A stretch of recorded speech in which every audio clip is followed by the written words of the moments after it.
Yes, thank you for the handover. Yeah, good morning, Veronica, and good morning, colleagues. It's a beautiful Tuesday morning. Heated Tuesday morning. Exactly. Here in the studio. As usual, we expect that sometimes. Well, of course. Well, crude oil, pump price is back to 940. Are you smiling with this reduction? Is it something to smile about? Here we are celebrating 30 naira reduction when once we used to buy fuel at 200 naira. Well, I think little wins sometimes should be celebrated. Well, we hope that it further goes down. We hear that global crude oil prices are reducing. Exactly. Dangote is selling fuel at 840. I don't know if we should call it a price war here between NNPC. No, definitely. That's what we have. We have that price war, and it's a healthy price war. Well, it's a but we hope it can come further down. Yeah. So probably 700, 600. We won't be angry if it comes to that level. Naira. Exactly. But maybe the longer, what we should be expecting also is a system where we're going to have other refiners come into the system. Apart from Dangote, let's have some consortium of private individuals come together and have their own refineries. Trying to create a healthy environment for competition. Exactly. So I think that will further drive prices down. If you see other players like the Dangote coming into the group and other players, Bois will come off stream very soon. So if we maybe before the end of the year we'll smile further. Hopefully, we look forward to that. All right. Well, good morning, Nigerians. I think it's your call. Okay, good morning, everyone. This is FCT Brief. Thank you all for tuning in. On this Tuesday morning, we begin with a national alert by the Nigerian Meteorological Agency, NIMET, warning 20 states of an impending flooding. Also, the federal government dismisses a rumor following reports of the release of water from Lagdo Dam in Cameroon, stating that residents in floodplain areas remain alert to early warning signals and relocate to higher grounds. Memories of the devastating 2022 floods are still fresh when similar releases from the dam displace hundreds and claims scores of lives. Despite the huge ecological funds released, national and subnational governments may have failed to effectively utilize the resources to meet the challenges. Experts say climate change, poor urban planning, and uncoordinated dam management can continue to amplify Nigeria's vulnerability to seasonal floods. With weeks of rainfall still ahead, the nation watches with concern and urgency. For more on this flood alert, let's bring in the Executive Director, Global Initiative for Food Security and Ecosystem Preservation, Dr. Michael Terungwa. David, it's good to have you on our program this morning. Thank you very much for having me. Yes. Well, we got a scare a few days ago that, the Lagdo Dam is about to be open, but the federal government has come out to, dispose of those claims, saying nothing like that is yet to happen. But let's look at flood preparedness as a country, Nigeria. We heard some states like Benue, Edo, Bayelsa are already putting some things in place like flood alerts and also the silting waterways. How effective has that been so far? I don't know if there's a recent flood situation, but how would you say that, the communities are also responding to this kind of alerts? So first, this is a global phenomenon. It is climate change, as you have stated. And as a matter of fact, the false alarm was actually a good one, even though it was false. Yeah. It's helping people realize that, look, we need to prepare. Sadly, this morning, you hear of Kaba in Kogi State. Exactly. Over 500 houses, submerged. And even the traditional ruler's home was also, destroyed. And it's the same situation in Ondo State as well. And then even when you look at it globally and see what the U.S. witnessed in Texas a few days ago, the Texas situation can be compared to what happened in Mokwa in Niger State last month. So yes, every year the Cameroonians will release water from Lagdo Dam. And I did a quick check and discovered that yes, this year they have not released water. And if you check history in the last 5 years, Water is released from that dam every September. It was just in 2022 that it was earlier in August. Now, when you check the capacity of the dam, the Lagdo Dam that is very responsible, for the flooding we witnessed along the river Benue and Niger, the capacity of that dam, designed in 1977, was 7.7 billion cubic meters of water. That is huge. But right now, the dam has deteriorated due to siltation and is only able to hold 1.6 billion cubic meters of water. So what happens is the rest 4 or 5 billion will be released, and that is what comes into the river Benue and flows all along the Niger, submerging communities, farmlands. This is a yearly occurrence. Now, it is great that states like Benue, Edo, and all the states along the river Niger are taking, steps to prevent disaster, that is impending disaster. Now, are they doing enough? The answer for me would be no, because that is not the right approach to solving this problem. We need to have a permanent solution to this and not just tell people move to higher grounds. Now the question is, move to where? Primary schools, churches, stadiums, and after that, the people move back. We cannot continue to have that, every year. And so disaster preparedness and disaster risk reduction must be intentional. The government has several times talked about a lasting solution to this. And 2 long-term solutions proposed. One is the buffer dam. For several years, there is no dam anywhere. We know that the river Niger and the river Benue is so silted such that when water comes, it runs over, it overflows. And this is very simple, a very simple illustration. If you have a bucket of water, for example, and you drop like 2 bricks or 2 blocks in, it will overflow, right? Yeah. Because you have reduced the capacity of the bucket to hold more water. So in this case, the rivers are so silted, they have become dumping ground for refuse for nearly all the states. And so we must prepare well. Let's go beyond every year asking people to move to higher grounds and all that. Okay, I quite like your opening, because that's also my worry, that this alert that is given every now and then by NIMED is an indictment on the system. Because if we say move to the higher ground, you say to where?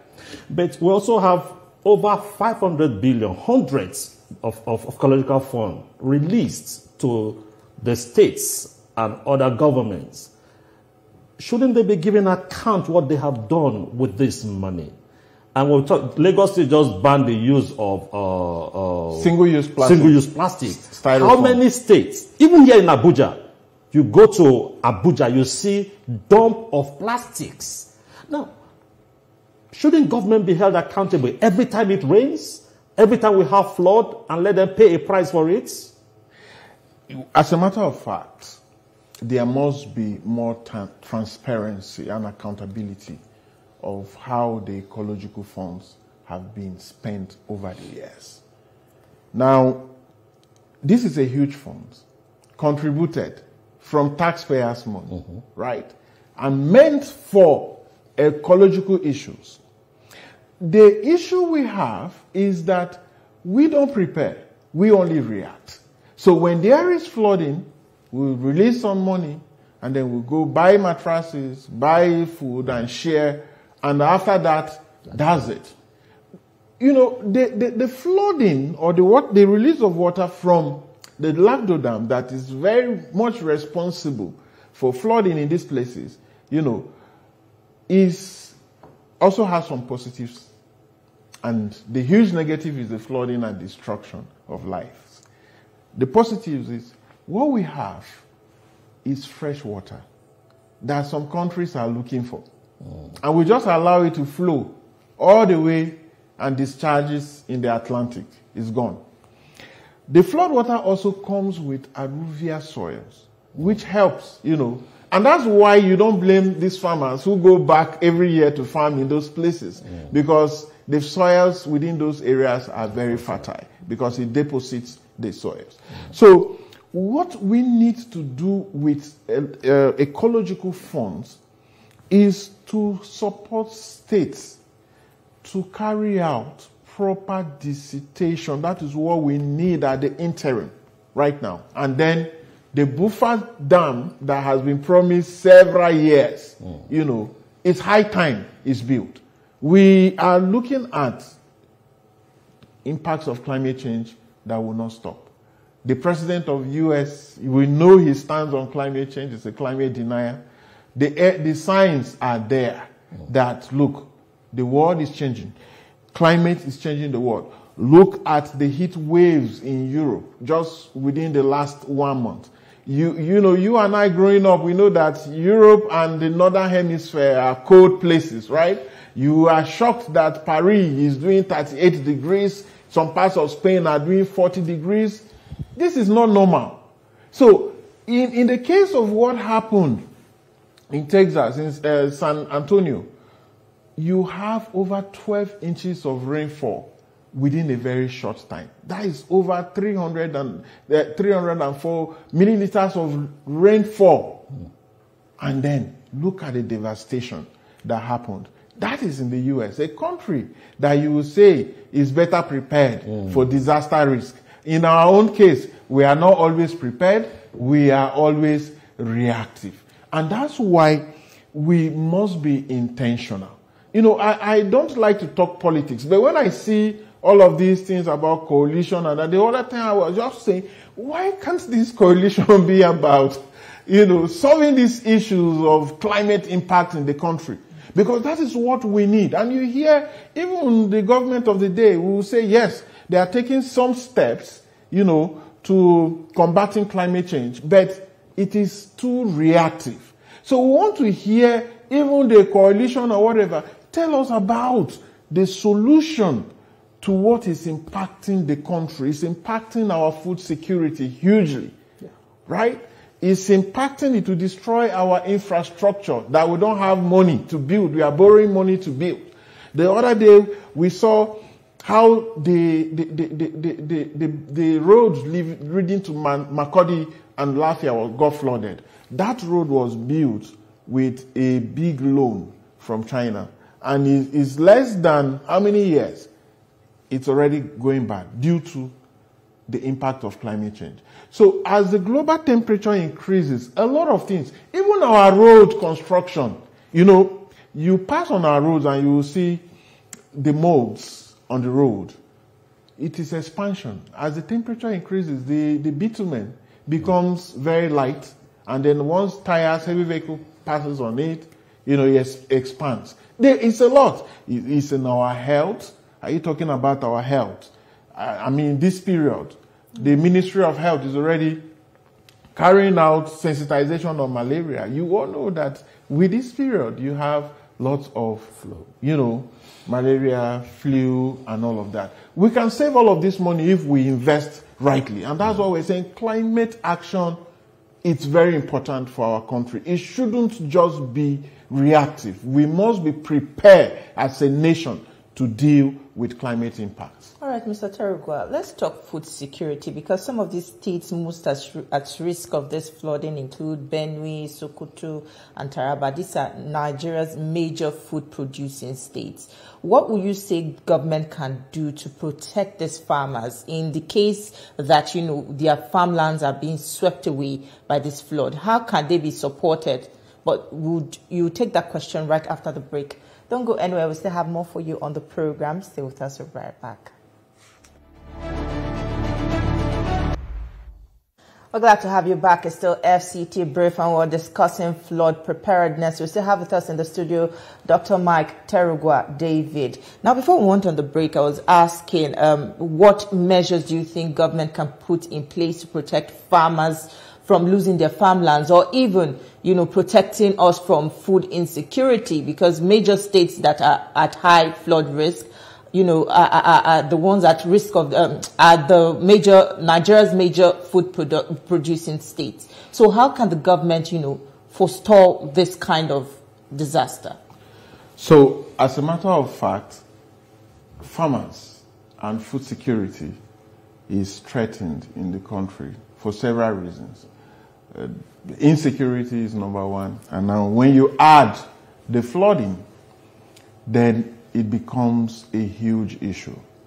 Now, when you check out who actually feeds the nation, I can confidently tell you that it is the smallholder farmers that feed the nation. Mm-hmm.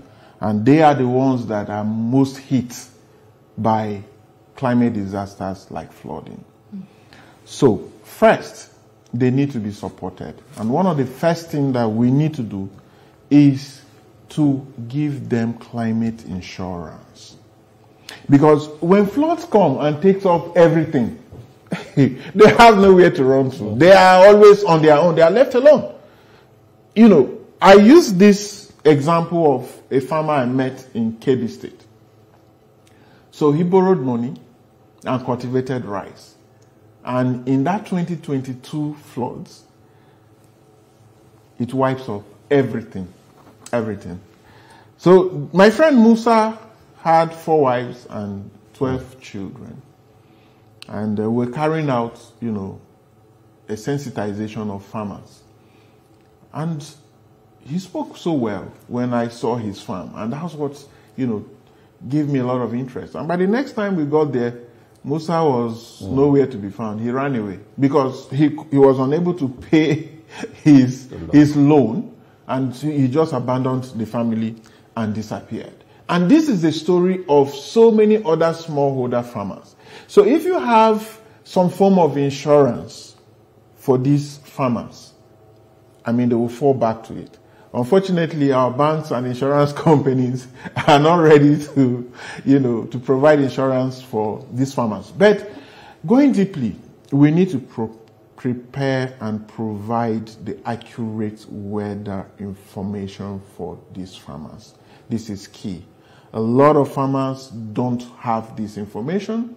All they know is that the rainy season is coming, let's go plant. They don't know what is coming next. But if they have this information, okay, let's plant early, especially in places where they can't irrigate, like along the bank of the river. So all the way from Adamawa to Taraba to Benue, rice cultivation is carried out, along that path, all the way down into the Niger Delta.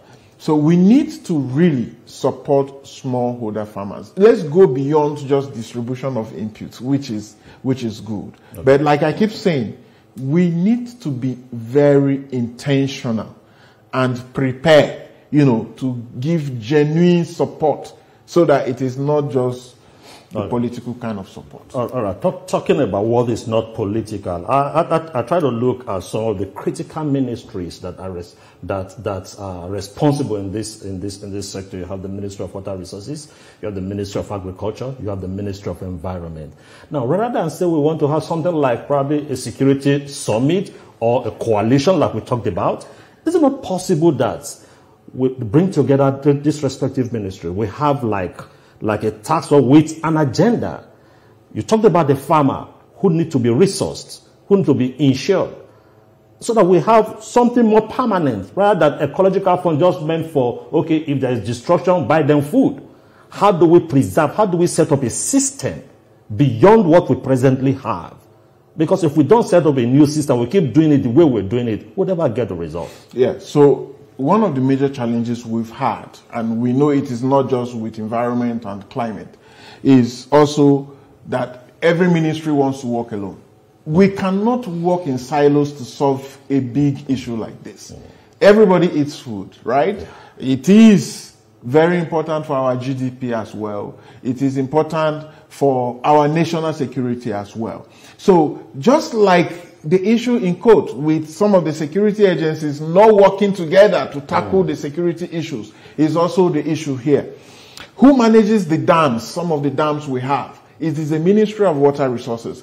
Who uses the dams? They are the farmers, right? So you must work together, the Ministry of Water Resources, the Ministry of Agriculture, all the river basins, authorities and all must work together. Also bringing in the Bank of Agriculture, bringing in the Ministry of Environment as well, and all the several agencies to form a strong ministerial, should I call it? Joint ministerial. Yes, to ensure that we tackle this issue holistically. What we are joking with, when you look at the population of our country, you know, at independence, how many were we? About 60 million, right? Now, how many are we now? 230 million, they say. The land is degrading. The size of the country is even reducing. You know, we even cut one part and gave to Bakassi in Cameroon. Desertification is eating the arable land up north. So it means that we have just very small space. By 2050, our population is expected to grow to 400 million persons. Now we have to feed these people. If we are struggling to feed ourselves now, we are importing. So what happens in the next few years? And knowing that climate disasters will not stop. It is not about prayers. You know, we like to pray a lot in this country. It is reality. It is science. It will continue to exacerbate. So we must prepare. And preparation means that every hand must be on deck. We must ensure that the ministries work together. Not everyone just trying to take a shine. Let's talk about building buffer dams. The Kashimbila Dam is the one that is built right now that's fully functional to, you know, absorb these shocks that come from flood. We hear that a study and design of the Dusin Hausa Dam has been completed. And we also hear that Daura Dam too, the study has also been completed. Well, one thing I would like to shine a focus on is the Datsin Hausa Dam, which has been in the pipeline for a while now. Why has this project stalled for so long? Would you say it's lack of political will, or would you say that is a financial constraint issue? So there are actually two things which you have highlighted. To build a dam is not cheap. It requires huge resources. And at the point when our country is passing through, you know, borrowing and all of that, we actually need right investment. This can be a business. The Lagdo Dam was built within 5 years. And so if you look at the time this was proposed up till now, you should know that it should have been done by now. If there is the real political will and looking at the benefit. So the benefit will be huge. So we just need to do an economic analysis to see what are the real benefits. First, you're already preventing the annual flooding and the impact on the millions of Nigerians downstream. Secondly, you are using that same dam to generate electricity that we are suffering, right? Thirdly, that dam will also be used for irrigation. That dam will also be used for fishing. So it's a lot of job creation and all. So when you look at the advantages of having that dam, you will say, look, we need the right political will. And one of the challenges I've noticed is that government is looking for those star projects they can commission within 1 year or 2 years just to say this is what we've done. But there are some projects that outlive you, that you know this is for the nation. You know, it's not just for the political party, but for the nation. And that should bring the political will to ensure that a government starts this and we complete. When you hear, you know, some of these issues. Yesterday I read about the second runway in Abuja airport and how it's been abandoned because of all of these, you know, variations and exchange rates differences and all. If we keep waiting, it will become even more expensive. So the right time to do it is now. Yeah, can we quickly talk about our attitude to refuse disposal? Because we keep saying that we need to manage this, whether the individuals and even governments in disposing refuse in the proper way, so we don't get our drains clogged. Yes, so I must at this point commend the Lagos state government. I mean, Lagos is always taking the lead in most things, even in areas of food security. You know, when you look at the food hubs in Lagos, where you can buy food at a very affordable price and all, you don't have that anywhere else. But when you see the population of Lagos and also know that 70% of food that Lagos consumes come from other states, you will know that something is happening in Lagos. And that's why, sincerely, I commend them for the ban on that wicked styrofoam. You know, once you use it, it's useless. You can't reuse it. It's useless. And you have millions of these. The question is, where do they go? You just dispose them. Two things. If you burn them, they release emission, greenhouse gases. It goes, it's in the atmosphere, it's there for over 1,000 years. You drop them in the gutter, you know, in the drainage system, it blocks the drainage system, it flows into the ocean. And think about the millions and billions of styrofoams that have been produced since the Industrial Revolution. Then you will know. The fact is that all the plastics that have been produced since plastic was discovered, they are all still within the earth. It's either it's in the ocean or it's up there, you know, as greenhouse gas emission. So states must take the lead on this. It's not everything that is federal government. I understand that a lot of people are employed, you know, from the production of this and all. We need to work with them to let them understand that they need to transition away from this and then provide some kind of alternatives. I mean, the other reusable plastic plates that we use, you use it at least 2-3 times. And even when you discard, you see these people who go around picking plastic, it is recyclable. That one is never recyclable. And we should start from there. It is not rocket science like the political people will say. In most African countries, there is the ban on single-use plastics, and it's working. Their cities are cleaner, they are better. We too must do this.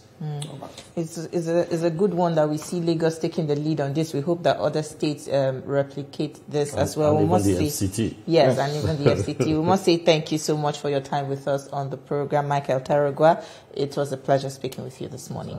Thank you for having me. Thank you. Well, that's our package today. We will now hand you over to our Lagos studio where Veronica and the rest of the crew are standing by to continue with the rest of the show.